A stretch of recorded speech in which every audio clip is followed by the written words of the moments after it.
Come on, let's get to what happened over the weekend.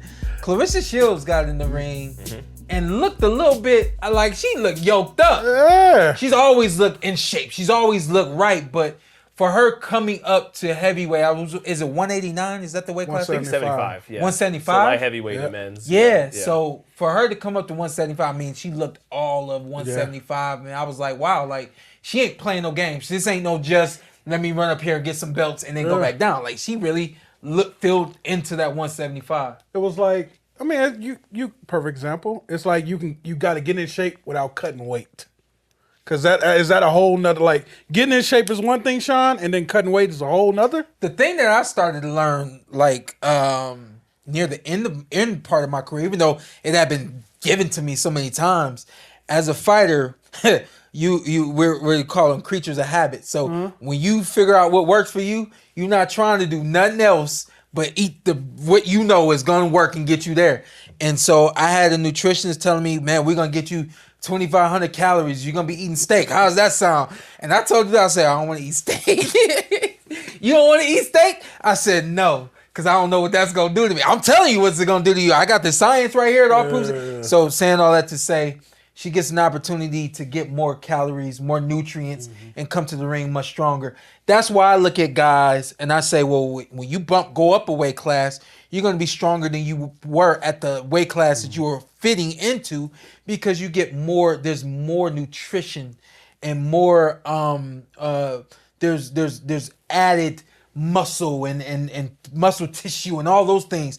You cut into all that trying to lose weight, So it looked like she did that all the way right. Man, I was impressed. And getting down with Victor Conti and Snack as well. So, doing that was all the the only right thing things. I always miss from Claressa. It's the knockout power. When I seen her clipped, I said, oh! I lost my mind. I was hyped for her because that's one thing out of her game that I thought was always missing was the power. She has everything else.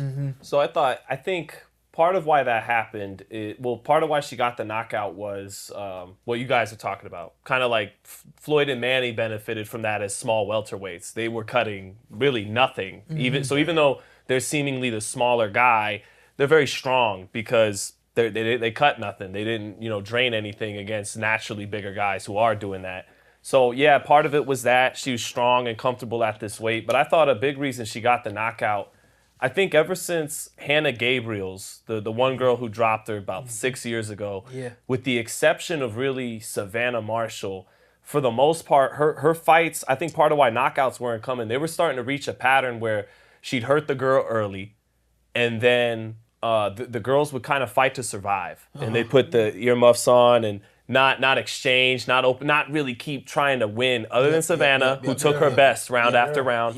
But they would kind of do that, and so then Claressa would start loading up because she wants a knockout. She doesn't, she wants them. She didn't just want to win every round. So sometimes she'd start loading up on the right hand. The form would get messy, a little bit because she's trying to make something happen.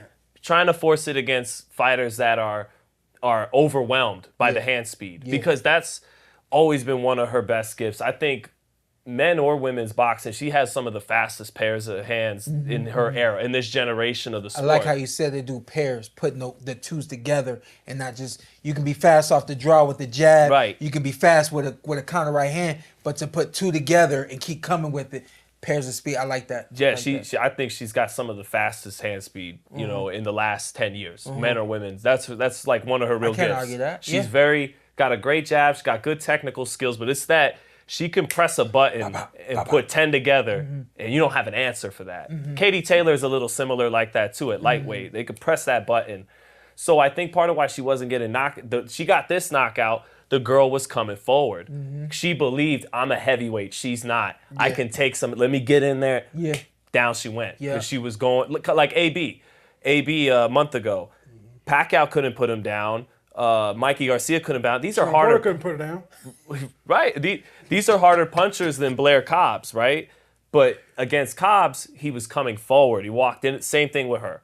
So now the big discussion with Claressa is like, is she the greatest? I think she is the greatest female fighter of all time. But the offsetting argument is the talent pool, the higher you go up in women's boxing, shallow, more shallow. By the time you get to heavyweight, extremely shallow. There's nothing there. Right. There's nothing there. Respectfully, yeah. So Serrano there. and Taylor and Baumgartner, they're in more talented divisions, right? But Taylor, it really comes down to basically Taylor and Shields for who's the best, right? And so, but Taylor, okay, deeper talent pool, but you lost the fight to Cameron. You almost got stopped. You won. You prevailed. You almost got stopped by Serrano. And Delphine Persoon, who you had a rematch, that first fight, kind of question, very close fight. Yeah. Claressa hasn't even come close to losing. So I think that offsets the fact that she's fighting in a more shallow talent pool in those divisions.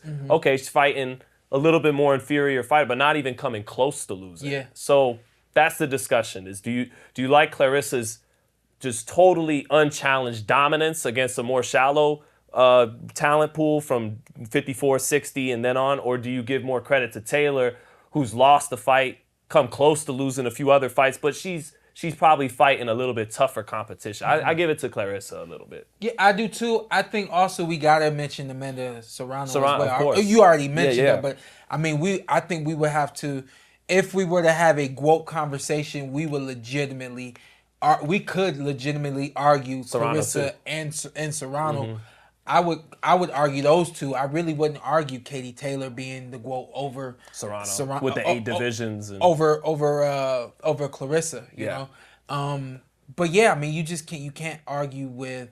It's really hard to argue with dominance. You know, and on top of that, she got a mouthpiece and she ready to talk you down. You know what I mean? Anybody calling her out, what can you say? You know, get in the ring. She gonna say, "Get in the ring with me, then. Get in the ring with me, then." You know, and so I mean, I just think that she has become that overall package that women's boxing has needed for a very long time, and seeing her move the way that she's moving now is I'm very, very proud of who she's become as an athlete, both in and out of the ring. I see that she's really matured in even the last year or two, which has been fantastic for her. I like a lot of the energy. I love a lot of the energy she brings to the sport. But a lot of people don't. Yeah. And I feel like we get a lot of our stars in boxing.